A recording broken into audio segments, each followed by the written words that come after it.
அந்த போன்ல இன்ஸ்டாகிராம்னு ஒரு ஆப், அந்த ஆப்ல நம்முடைய முஸ்லிம் பெண்கள், அதாவது புர்கா போட்டுக்கிட்டு, பர்தா போட்டுக்கிட்டு, ஷால் போட்டுக்கிட்டு, சினிமா பாட்டுக்கு ஆடிக்கிட்டு, இஷ்டத்துக்கு தன்னுடைய போட்டோவை அப்லோட் பண்ணிக்கிட்டு, இஸ்லாத்துல இதெல்லாம் ஹராமு, தன் கணவன் அல்லாமல் மற்ற யாருக்காவது தன்னுடைய அழகையும் உடலையும் காமிச்சா அது ஹராமுன்னு எல்லாத்துக்குமே தெரியும். தெரிஞ்சும் அவங்க என்ன செய்யறாங்க? தப்பு செய்யறாங்க. அல்லாஹ் கொடுக்கக்கூடிய பெரிய தண்டனை என்ன தெரியுமா? அந்த உலகத்துல ஒரு மனிதருக்கு ஒண்ணு தப்பும் தெரியும், தப்பும் தெரிஞ்ச அந்த தப்பை விரும்பி செய்வான். அவன் இது தப்பு, இது ஹராம், இது பாவம் தெரியும், தெரிஞ்சே அதை விரும்பி செய்வான். இது அல்லாஹ் ஒரு மனிதருக்கு கொடுக்கக்கூடிய மிகப்பெரிய தண்டனை இந்த உலகத்துல.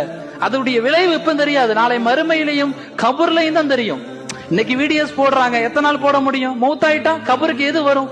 நம்ம ரீல்ஸ் போடுறோம், பல பேர் லைக் பண்றாங்க, பல பேர் கமெண்ட் பண்றாங்க. அந்த லைக், அந்த கமெண்ட் எல்லாம் நன்மையாக மாறி நம்முடைய கபருக்கு வருமா, பாவமாக மாறி வருமா? நம்ம கபருக்கு போனாலும் அதே வீடியோ, அதே போட்டோ எல்லாமே இருக்கும். நாளை கபூர்ல அதாபுகள் குறையாது, கூடிக்கிட்டே தான் இருக்கும்.